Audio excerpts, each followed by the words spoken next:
ముందుగా అందరికీ నమస్కారం. ఈరోజు మనం మాట్లాడుకుందాం నవ్ మూవీస్లో ఆర్ నారాయణమూర్తి నటించినటువంటి మూవీ యూనివర్సిటీ పేపర్ లీకేజ్.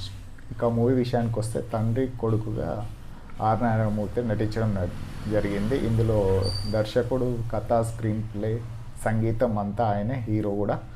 ఇక ఈ మూవీ గురించి మనం మాట్లాడుకుంటే సమాజంలో విప్లవ పోరాటాలకు వెదలకు దృశ్య రూపాలు నిలుస్తుంటాడు ఈ ఆర్ నారాయణమూర్తి గారు. ఇక ఆర్ నారాయణమూర్తి చిత్రాలు ఇప్పుడైన విద్యా వ్యవస్థల లోపాన్ని, విద్యార్థులు ఎదుర్కొంటున్న సమస్యని ఎత్తిచూపే యూనివర్సిటీ పేపర్ లీకేజ్ సినిమాను తిరగించారు. ఇక దర్శకుడు త్రివిక్రమ్ బ్రహ్మానందం వాటి ప్రశంసలు కురిపించడంతో ఈ సినిమాకి చాలా హైప్ వచ్చింది. ఇక సినిమా విషయానికి వస్తే రామయ్య ఆర్ నారాయణమూర్తి ప్రభుత్వ ఉపాధ్యాయుడు. ఆయన కుమారుడు అర్జున్ కూడా ఆర్ నారాయణమూర్తి తండ్రి లాగానే ఆదర్శ భావాలు కలిగిన వ్యక్తి. తండ్రి మాట ప్రకారం ప్రభుత్వ బడిలో చదువుకొని పోలీసు ఉద్యోగం సాధిస్తాడు. మనవడు మనవరాలి కూడా ప్రభుత్వ పాఠశాలలోనే చదివించేందుకు రామయ్య సిద్ధపడగా కోడలు అందుకు అడ్డు చెబుతుంది. కానీ పిల్లలు మాత్రం తాటమాత ప్రకారం గవర్నమెంట్ బడిలోనే చదువుకుంటారు. ఫైనల్ పరీక్షల్లో అర్జున్ కుమార్తెలు ఫెయిల్ అవడంతో కాలేజీలోని ఆత్మహత్య చేసుకుంటుంది. అందుకు మూర్తి నాగభూషణం ప్రైవేట్ యూనివర్సిటీ చేసిన పేపర్ లీక్ కారణమని రామయ్యకు తెలుస్తుంది.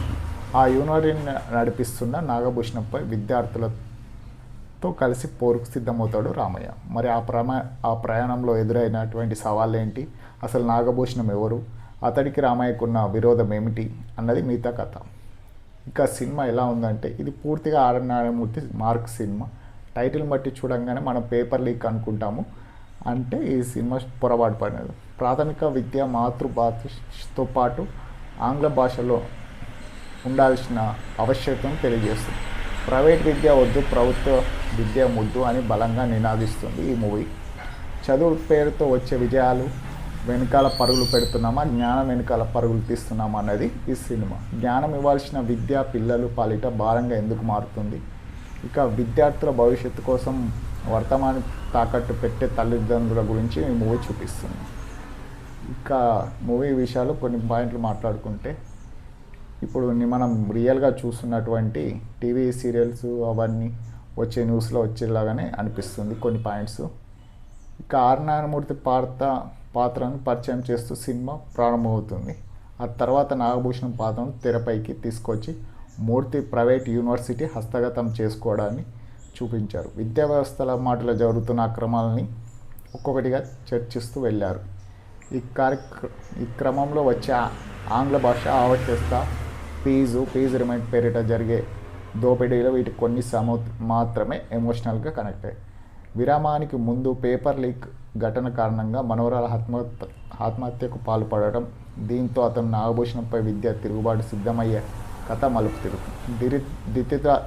ఇక సెకండ్ హాఫ్ విషయానికి వస్తే, నిరుద్యోగ సమస్య, ఉద్యోగ నోటిఫికేషన్ వెనుక ఉన్న ప్రభుత్వ ప్రశ్న పత్రాల లీకేజీను, ప్రైవేట్ వ్యవస్థలో రిజర్వేషన్ కల్పించే డిమాండ్ అంటూ విద్యార్థులు కలుగుతున్న నష్టాలను ఇతివృత్తంగా సెకండ్ హాఫ్ కొనసాగుతుంది. ఇక ఎవరెలా చేశారంటే, మూవీ తండ్రి కొడుకులుగా ఆర్ నారాయణమూర్తి లుక్స్ మధ్య వ్యత్యాసం ఏమి కనిపించదు. తండ్రి పాత్రకి అధిక ప్రాధాన్యత, నటన ఆకట్టుంది. దర్శకుడిగా తాను నమ్మిన సిద్ధాంతాలను పరంగా చిత్రాన్ని రూపొందించారు. చెప్పదలుచుకున్న కథను నిజాయితీగా ఆవిష్కరించే ప్రయత్నం చేశారు. బలాలు ఏమిటంటే, ఈ మూవీకి ఆర్ నారాయణమూర్తి గారు ఆయన చేసిన నటన, ఎమోషన్, ఇక స్క్రీన్ ప్లే కొద్దిగా బలహీనంగా అనిపించింది. చివరిగా మనం ఏం చెప్పాలనుకున్నానంటే, సినిమా ద్వారా ఆర్ నారాయణమూర్తి గారు ప్రైవేట్ విద్య వద్దు, ప్రభుత్వ విద్య ముద్దు అని ఈ సమీక్ష మన నుంచి మాత్రం చెప్పడం జరిగింది. ఇక ఎవరెవరి అభిప్రాయం ఎలా ఉన్నా కానీ ఈ రివ్యూ ఎవరిని ఉద్దేశించింది కాదు అని మనం ప్రతి మూవీ రివ్యూలో చెప్పడం జరుగుతుంది. నా రివ్యూ కనుక మీకు నచ్చినట్టయితే please like, share, subscribe. Thank you. నవ్ మూవీస్ని ప్లీజ్ లైక్ చేయండి, షేర్ చేయండి, కొంచెం సపోర్ట్ చేయండి ఆశిస్తున్నాను. థ్యాంక్ యూ. మరిన్ని మోర్ మూవీస్ రివ్యూస్ కోసం నా ఛానల్ని ఇప్పుడే like, share, subscribe. Thank you.